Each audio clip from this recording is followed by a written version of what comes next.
Law of assumption use करके आप कुछ भी मैनिफेस्ट कर सकते हैं, चाहे वो आपका मनचाहा जॉब हो, करियर हो, कोई रिलेशनशिप हो। अगर आप किसी लाइफ पार्टनर को ढूंढ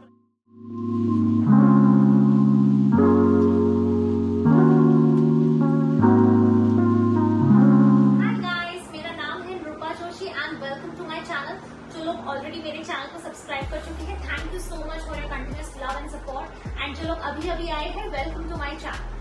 मैं लेके आई हूँ एक बहुत ही खूबसूरत और इतनी पावरफुल मैनिफेस्टेशन टेक्निक और इसका नाम है law of assumption. Law of assumption use करके आप कुछ भी मैनिफेस्ट कर सकते हैं, चाहे वो आपका मनचाहा जॉब हो, करियर हो, कोई रिलेशनशिप हो। अगर आप किसी लाइफ पार्टनर को ढूंढ रहे हैं, या फिर कोई मनचाहा दोस्त ढूंढ रहे हैं, या फिर ट्रैवल मैनिफेस्ट करना चाहते हैं, या फिर ढेर सारा पैसा कमाना चाहते हैं, आप कुछ भी कर सकते हैं लॉ ऑफ अजम्पशन से।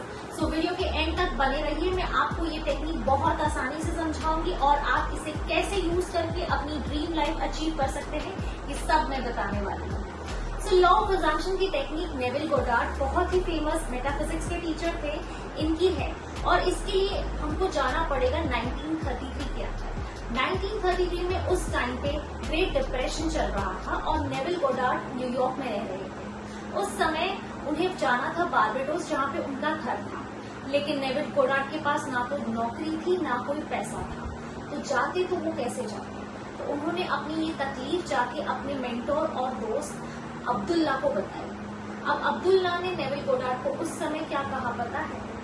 नेविल, आप अभी बारबेडोस में हो, आप बारबेडोस में ही हो। नेविल को बहुत अजीब लगा कि ऐसे कैसे मैं न्यूयॉर्क में हूँ और इन्होंने कह दिया कि मैं बारबेडोस में हूँ। उन्होंने कहा तुम समझ नहीं रहे कि मेरे पास पैसा नहीं है, मेरे पास कुछ भी नहीं है, और अगर ये तारीख तक मेरे को शिप की टिकट्स नहीं मिली तो मैं बारबेडोस नहीं जा पाऊंगा। उस समय के टाइम पे प्लेन वगैरह नहीं हुआ करते थे, लोग शिप से जाया करते थे एक जगह से दूसरी जगह पे। ये उस समय की बात है। और जब नेविल ने अपनी ये तकलीफ दोबारा अपने दोस्त को बताई तो उसके दोस्त ने दोबारा उनसे यही कहा, Neville, you are in Barbados, आप बारबेडोस के अंदर हो। नेविल को बहुत ही अजीब लगा, पर उनके दोस्त ने उसके बाद जाके दरवाजा नेविल के मुंह पे मार दिया। इसका मतलब था कि कॉन्वर्सेशन वहीं पे खत्म हो चुकी। अब नेविल को समझ में नहीं आ रहा था कि वो क्या करे। तो जैसे घर गया, नेविल को आइडिया आया कि क्यों ना आज रात को जब वो सोए अपने बेड के ऊपर, जो कि न्यूयॉर्क में है, तो वो ऐसा सोचे कि वो बारबेडोस में ही सो रहा है अपने घर के बिस्तर पे। सो नेविल ने जब रात में उनका जब नाइट टाइम हुआ तो वो जब सोने गए तो उन्होंने बिल्कुल उस फीलिंग के साथ सोया कि आज वो अपने घर पे बारबेडोस में है और सी साइड से खूबसूरत सी हवा लहर बह रही है एंड वो बहुत अच्छी नींद ले रहे हैं। तो यही नेविल ने सोचने का शुरू किया। अब बात कुछ ऐसी आई कि नेविल ने ये 2-3 दिन प्रैक्टिस किया और फिर चौथे दिन पे उनके घर के दरवाजे के नीचे एक लेटर मिला। और वो लेटर और किसी का नहीं, उनके भाई का था। और उस लेटर के अंदर $50 लिखे थे और एक टिकट था उस शिप का जो आप उनको बारबेडोस लेके जाएंगे। और $50 उस समय के टाइम पे बहुत बड़ी अमाउंट थी, जिससे कि नेविल गोडार्ड एक सूटकेस भर के अपना सामान लेके जा सकते थे बारबेडोस। और उनके भाई ने बोला कि मैंने एक बिजनेस से इतना रुपीस कमाया है और मैं चाहता हूँ कि तुम इससे अपनी टिकट खरीद के बारबेडोस आओ।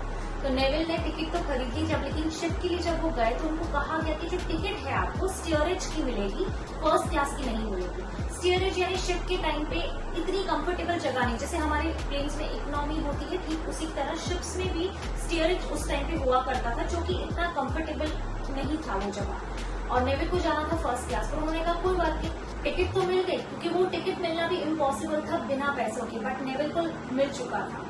फिर वो अपने दोस्त अब्दुल्ला के पास गए और खुशी खुशी उनको बोला, देखो देखो मुझे टिकट मिल चुकी है अब्दुल्ला, ये देखो मैं जाने वाला हूँ बारबेडोस इस तारीख को, पर मैं स्टीयरेज से जाऊंगा। अब इस बार वापस से अब्दुल्ला ने बहुत ही अजीब सा बर्ताव किया। उन्होंने क्या कहा? उन्होंने नेविल को बोला, नेविल, आप अभी बारबेडोस में हो और आप फर्स्ट क्लास से ट्रैवल करके गए। नेविल को और अजीब लगा। उन्होंने कहा ठीक है चलो, अब अब्दुल्ला इतना इंसिस्ट कर ही रहा है तो मैं ये सोचते हुए जाता हूँ। तो उस दिन रात को जब वो सोए तो ये सोच के सोए कि मैं बारबेडोस में अपने बेड पे सो रहा हूँ और मैं एकदम कंफर्टेबली फर्स्ट क्लास से ट्रैवल करके आ रहा हूँ। और ये 3-4 दिन सिलसिला चला और उसके बाद नेविल का वो दिन आ गया जिस दिन उनको जर्नी करनी थी बारबाडोस में। जब वो शिप पे गए तो शिप पे उनको पता चला कि जो उनको स्टीयरेज डिपार्टमेंट दिया गया था वहां पे किसी की कैंसिलेशन हो चुकी है और उनको अपग्रेड मिल रहा है फर्स्ट क्लास के अंदर, और वो पूरी अपनी ट्रिप फर्स्ट क्लास बारबाडोस में जाके कर सकते हैं। नेविल की खुशी का कोई ठिकाना नहीं रहा और उसके बाद उन्हें बारबाडोस खुशी खुशी पहुंच गए, लेकिन उनसे उसको लॉ ऑफ अजम्पशन मिला जो उन्होंने हम सबके साथ शेयर किया। अब ये लॉ ऑफ अजम्पशन का मतलब क्या है? अजम्पशन यानी मान लेना कि आपको जो चाहिए वो आपको ऑलरेडी मिल चुका है। नेविल ने ये मान लिया था कि वो बारबाडोस पहुंच चुके हैं और बारबाडोस के उस बेड पे जो उनके घर के अंदर है वहां पे सो रहे हैं। वो सी साइड से एयर आ रही थी, उन्होंने पूरी फीलिंग के साथ, पूरी शिद्दत के साथ माना। लेकिन वो तब थे न्यूयॉर्क में, लेकिन हर रात को जब वो सोते थे वो ऐसा मान के सोते थे कि उनकी वो सारी इच्छाएं पूरी हो चुकी है। ठीक उसी तरह हमें भी लॉ ऑफ अजम्पशन यूज करना है। अगर हम सोते टाइम यूज कर सकते हैं तो सोते टाइम कर सकते हैं, लेकिन सपोज आपको कोई बैंक बैलेंस चाहिए, कोई भी अमाउंट, तो रात को सोते टाइम आप सोच सकते हैं। सपोज आपको 10 लाख रुपए चाहिए अपने बैंक बैलेंस में, तो आप रात को सोते टाइम सोच सकते हैं कि मेरे अकाउंट में 10 लाख रुपए आ गए हैं एंड मैं पार्टी करके थक के एकदम खुशी से और सुकून से सो रहा हूँ अपने बेड पे। आप कुछ इस तरह का सोच सकते हैं। अगर आपको लाइफ पार्टनर या कुछ ऐसा चाहिए तो आप सोच सकते हैं कि आज आपके लाइफ पार्टनर के साथ आपकी डेट या फिर आपकी शादी हो चुकी है एंड आप खुशी खुशी वापस आ रहे हैं। आप पूरा अच्छे से उसे इमेजिन करिए अपने दिमाग में और पूरी फीलिंग के साथ आपको इमेजिन करना है। आपको कोई करियर चाहिए तो करियर में कैसे लोग आपको प्रेज कर रहे हैं, अप्रिशिएट कर रहे हैं, या फिर आपकी ड्रीम कंपनी में जॉब चाहिए तो आप वैसा इमेजिन कर सकते हो कि आप उस कंपनी में एक डेस्क पे बैठ के काम कर रहे हो एंड आपको लोग अप्रिशिएट कर सकते हैं। लेकिन इतनी फीलिंग के साथ आपको करना है कि ये मुझे मिल चुका है तो मैं कैसा महसूस करूंगा। यही है लॉ ऑफ अजम्पशन। जो चाहिए अगर वो आपको दे दिया जाए तो उसके बाद आप क्या महसूस करेंगे, बस वही महसूस करना है और ये लॉ ऑफ अजम्पशन करना है। अब आपका सवाल होगा कि हमें कितने दिन करना है?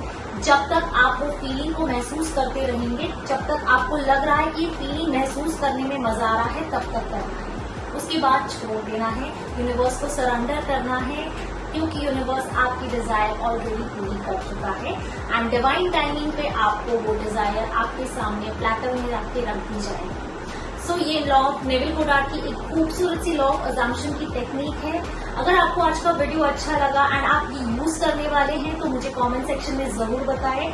आपको ये वीडियो लगता है कि किसी और को भी मदद हो जाए तो इस वीडियो को जरूर शेयर करें अपने फ्रेंड्स और फैमिली मेंबर्स या लव्ड वंस के साथ एंड इसे लाइक भी दे दें ताकि ये वीडियो आप ज्यादा से ज्यादा लोगों तक पहुंच सके। एंड अगर आपको ऐसे अच्छे अच्छे वीडियोस चाहिए तो मेरे चैनल को सब्सक्राइब कीजिए, क्योंकि मैं ऐसे वीडियोस लेके आती रहती हूँ ताकि आपकी लाइफ को हम बेटर बना सके कुछ अमेजिंग सी मैनिफेस्टेशन टेक्निक्स और लॉ ऑफ अट्रैक्शन यूज करके।